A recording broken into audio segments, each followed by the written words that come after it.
the return of a Canadian institution.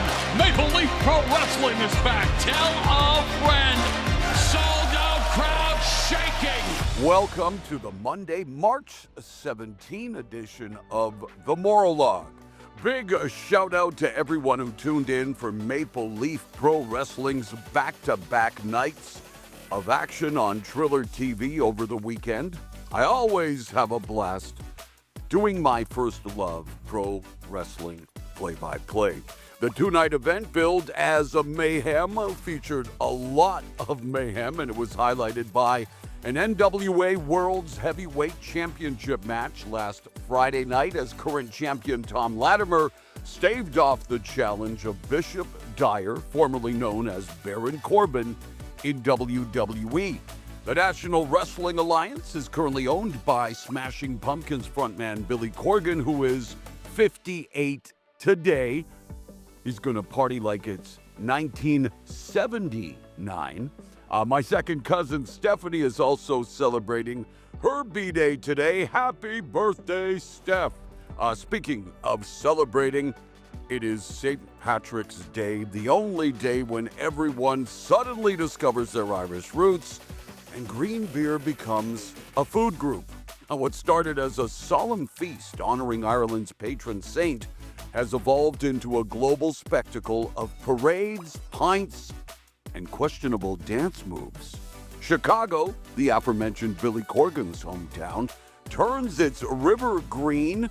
New York shuts down for one of the world's biggest parades, and somewhere, someone in a "Kiss Me, I'm Irish" shirt is testing their luck.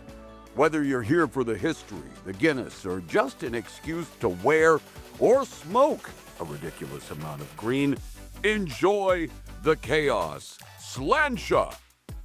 While college hoops fans are getting ready for the chaos that is March Madness, it is officially here. The 68-team field for the 2025 men's college basketball tournament is set, with Auburn snacking, well, they hope to snack on the rest of the competition, but first they've snagged the top overall seed.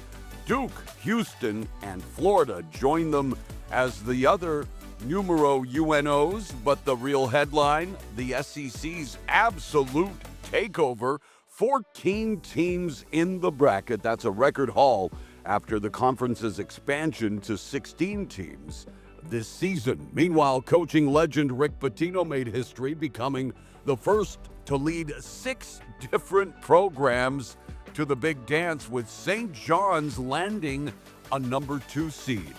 On the women's side, last year's tournament shattered viewership records, and with South Carolina, UCLA, USC, and Texas leading the way as number 1 seeds, this year's bracket is set to bring more must-watch action. Are you feeling lucky? Just know your odds of a perfect bracket are roughly 1 in 120 billion. But hey, someone's got to win, right? Well, anti-apartheid supporters were big winners on this day. In 1992, white South Africans voted in a referendum to end apartheid, with 69% supporting the move. Shame on the other 31%. This pivotal decision marked the beginning of the end for the institutionalized racial segregation that had defined the nation for decades. 2 years later, in 1994, Nelson Mandela was elected as South Africa's first black president, symbolizing a new era of equality and reconciliation. Meanwhile, John Lennon is being honored in a truly British way.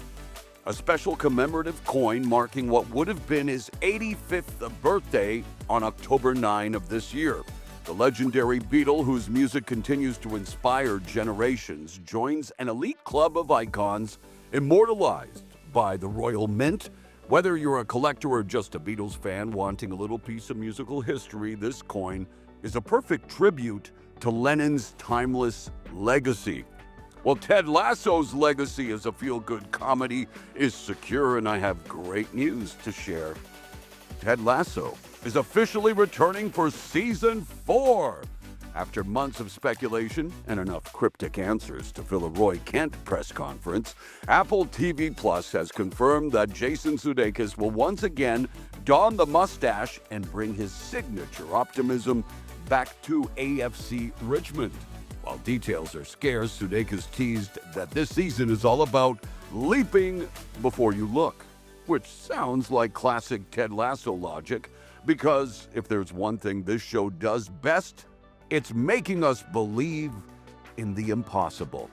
Well, in health news, being a good Samaritan might come with an unexpected bonus, a potential cancer-fighting superpower. While donating blood is already a life-saving act that helps hospitals meet urgent needs, a new study from the Francis Crick Institute in London suggests it may also protect donors from leukemia.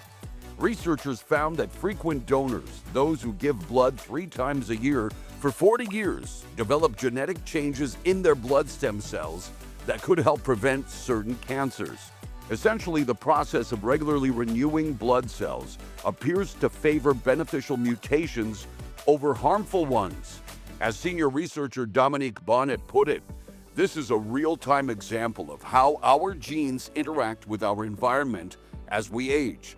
So the next time you roll up your sleeve, know that you're not just saving lives. You might be upgrading your own immune system in the process. Finally, the owner of a London comedy club announced that he is banning audience members with Botox injections after performers complained about unresponsive crowds.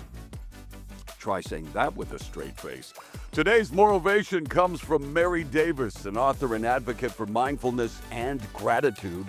She beautifully captures the power of appreciation with her quote, "Gratitude makes sweet miracles of small moments." It's a reminder that joy isn't just found in grand achievements, but in the little things, like a kind word, a deep breath, or a shared laugh. Davis emphasizes that when we shift our focus to what we do have instead of what we lack, life feels a little richer, a little brighter, and a lot more magical. Thank you for listening to the Maurologue. Like, share, subscribe, and most importantly, hold the door open for someone today. Stay strong, stay kind, focus on the good, and keep fighting the good fight.